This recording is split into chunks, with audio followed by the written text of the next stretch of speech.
Seperti disebutkan di surat Ali Imran 190 dan 191. Apa pekerjaan ulul albab? Hanya dua pekerjaannya, zikir dan pikir. Allazina yazkurunallaha qiyaman wa qu'udan wa ala junubihim. Berzikir dalam setiap keadaan, tidur, duduk, berdiri, duduk, tidur. Semuanya diisi dengan zikir. Ini pekerjaan ulul albab yang pertama. Yang kedua, wa yatafakkaruna fi khalqis samawati wal ard. Mereka senantiasa berpikir menggunakan fi'il mudhari, artinya berkesinambungan. Senantiasa berzikir, yang kedua senantiasa berpikir. Zikir objeknya adalah Allah. Objek sasaran zikir itu adalah Allah. Alatnya qalbu. Kalau fikir alatnya akal, objeknya alam. Jadi yang harus dipikirkan itu alam, bukan Allah. Begitu. Kalau Allah dizikirkan, kalau alam dipikirkan. Cukup alam jangan sampai dipikirkan. Kalau alam sudah dipikirkan akan mengganggu semua keadaan. Allahu Akbar. Hutang asupan hati paja itu teh. Anu ngetrok pantau oge ruas aja bisa nagih hutang gitu. Karena itu alam sudah dipikirkan. Harusnya cukup dipikirkan. Nah, ketika zikir, pikir jangan ikut. Ketika berpikir, zikir harus ikut. Ketika zikir, qalbu cukup. Ini dengan bacaan jahar, la ilaha illallah, atau jaharnya dengan asma ya latif dan lain sebagainya, atau baca Quran, sholat. Qalbu dengan zikir hobi, sudah di situ. Karena tugas hati hanya untuk zikir. Adapun alam nanti itu dipikir. Ada waktunya, ada masanya. Nah, ulul albab itu adalah tandanya seperti itu. Zikir, fikir, zikir, fikir. Kemudian ini udah sekitar 7 tadi fuad 60, ini 70% kebaikannya. Nanti setelah fuad ada sagof. Sagof itu sebuah perasaan rindu yang tidak bisa terpuaskan kecuali dengan bersatu. Bisa kan paham Pak aja gitu. Sudah menikah? Oh, jangan dulu deh. Jadi sagof itu tidak bisa tertuntaskan rasa kangen, rasa rindu kecuali dengan menyatu. Nah, begitu. Itu sagof. Bukan cinta monyet. Tidak hanya melihat. Sudah tuntas. Itu cinta monyet. Sagof harus menyatu. Maka ketika sudah ada perasaan rindu dengan sagof tersebut, jubah malam akan dibelah, maju kuda cinta dan lain sebagainya. Itu karena kekuatannya. Nabi Yusuf bahasa di Al-Qur'annya qad sagofaha huban wa sagofahu huban. Keduanya sudah ada sagof. Artinya dua-duanya ada hasad yang tinggi, Pak. Kita jangan memanai, itu kan nabi, nggak ada hasad. Enggak, normal. Sebagai orang biasa, apalagi itu belum jadi nabi. Punya hasad, punya birahi. Apalagi ini istri bangsawan. Sudah cantik, terawat lagi. Nah, perawatan juga mahal aja. Perawatan juga mahal. Di gedung istana. Dikunci lagi, aman. Korsagofahubat sudah mau menyatu, Pak. Sudah mau saling pelukan, begitulah kalau pornonya. Nah, ketika itu ro'a burhana Robbi, muncul burhan Robbi, dalil dari Allah. Apa yang muncul, Pak? Nah, ini luar biasa, Pak. Hanya di dalam tasawuf bisa ditemukan dan pemahaman itu. Robbi toh, Pak. Begitu mau, katakanlah kalau Pak Aja mau memeluk, gurunya muncul, Nabi Yakub, orang tuanya muncul, orang mah Yusuf, wah gitu, gitu, Yusuf. Nah, kekuatan Robi itu seperti itu, Pak. Kekuatan Robi itu tidak hanya terbayangkan, tetapi muncul rasa takut di dalam kolbu. Begitu terlihat Nabi Yakub muncul rasa takut, beliau lari langsung, lari meninggalkan Nah, sementara Siti Zulaiha yang sama-sama sudah memiliki gairah, mengejar di belakang, ditarik bajunya, akhirnya sobek, begitu. Nah, inilah sebetulnya dalil, salah satu, bukan dalil, ya dalil yang berupa kisah, fakta. Kalau dari Robito sudah jelas, ya ayyuhallazina amanu sabiru wasabiru warobitu. Nah, itu. Jadi Robito itu artinya untuk menguatkan, Pak. Kita kan sudah mendengar bagaimana siapa anu di Jakarta? Tuan Renal. Iya. Pak Jenderal Adi. Iya. Jadi dia kan laporan nih ke nasabah. Kalau segala katakan kemaksiatan sudah mulai lepas. Hanya satu, katanya apa? Suka check in. Masih suka check in. Kata Abah, nggak apa-apa asal jangan kelihatan sama Abah. Dia gembira kan? Abah di Suryalaya kan? Ini di Jakarta.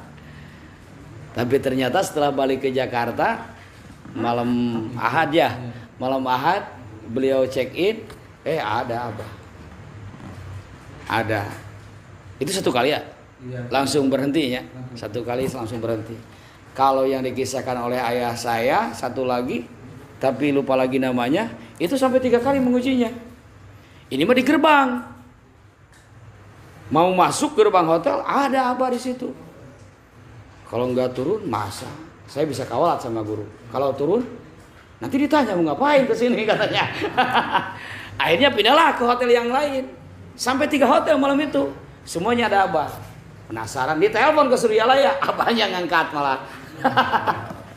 Sampai akhirnya tobat beliau.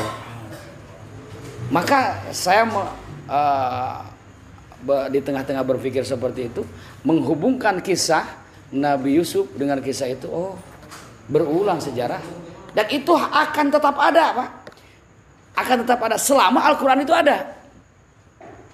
Kisah-kisah tersebut akan tetap ada terus.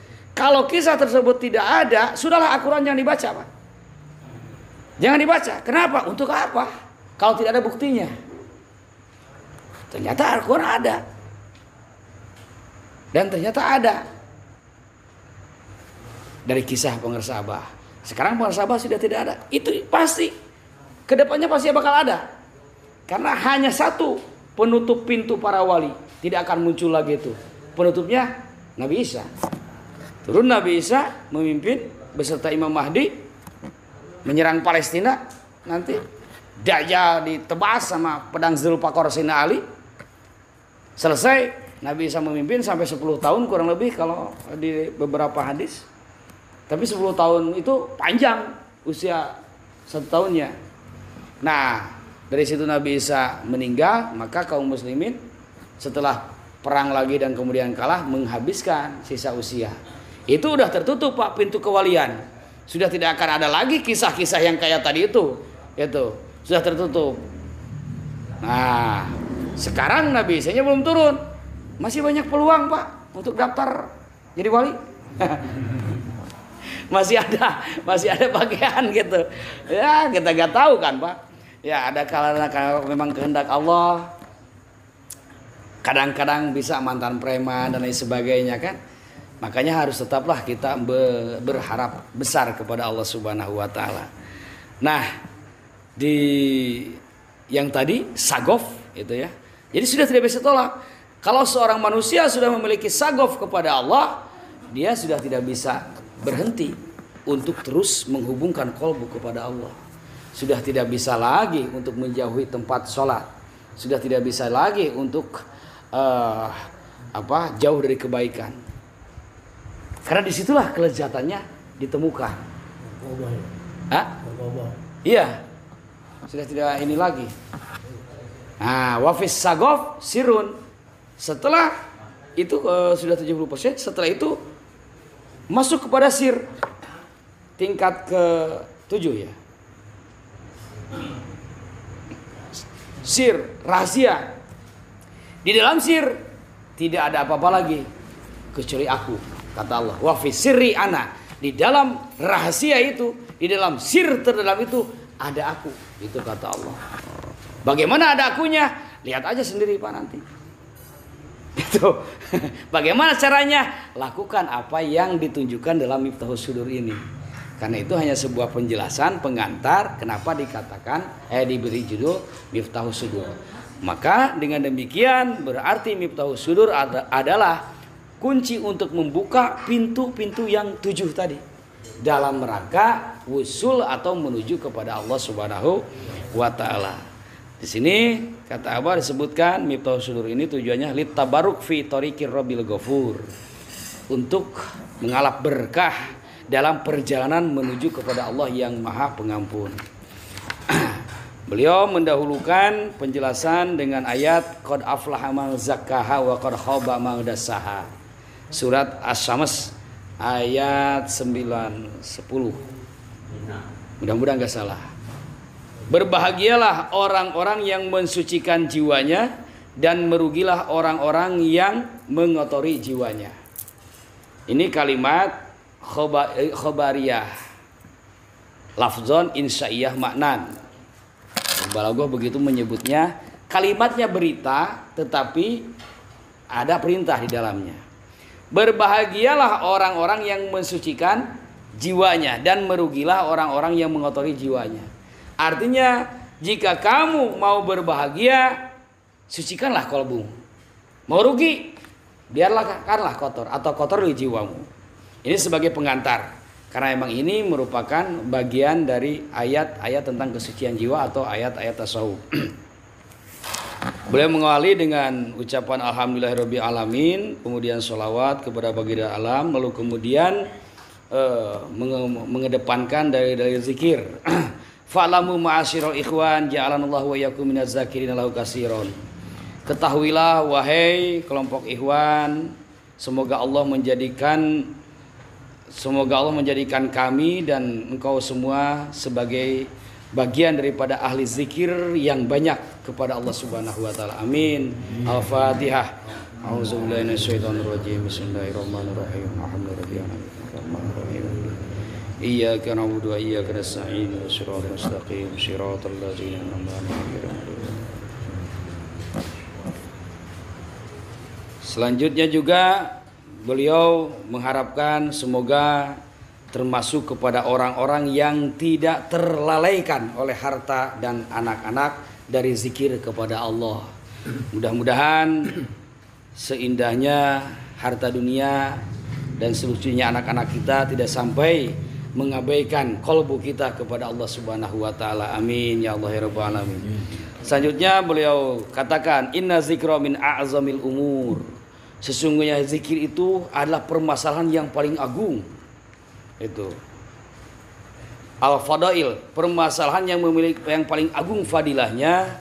Kemudian wa afdalil qurbat, cara kurbah atau takarub atau mendekati kepada Allah yang paling istimewa. Wa awsalil wasail, dan menjadi media yang paling cepat. Nah ini dia bahaya. Beliau katakan satu, zikir itu merupakan permasalahan yang memiliki fadilah paling agung. Yang kedua adalah kurbah atau tata cara mendekatkan kepada Allah yang paling utama. Dan yang ketiga menjadi wasilah tercepat menuju kepada Allah. Hal tersebut atas dasar firman Allah wala zikrullahi akbar. Dan sungguh zikir kepada Allah itu maha agung. Jadi ternyata bukan Allah saja apa yang agung itu. Zikirnya pun menjadi agung. Ketika zikrullah, zikir kepada Allah menjadi agung, dan tidak akan ada zikrullah kalau tidak ada yang menzikirkannya, maka berarti yang berzikir kepada Allah juga menjadi agung. Maka berarti ahli zikir juga menjadi agung. Maka berarti yang membimbing zikir juga menjadi agung. Maka tidak jadi masalah kalau kita mengagungkan pangresa. Kenapa? Oleh Allah sudah diagungkan. Gitu. Oh, nggak jadi masalah, tapi kan saya selalu mendewakan. Apa masalahnya kalau mendewakan, Pak? Nggak ada masalah.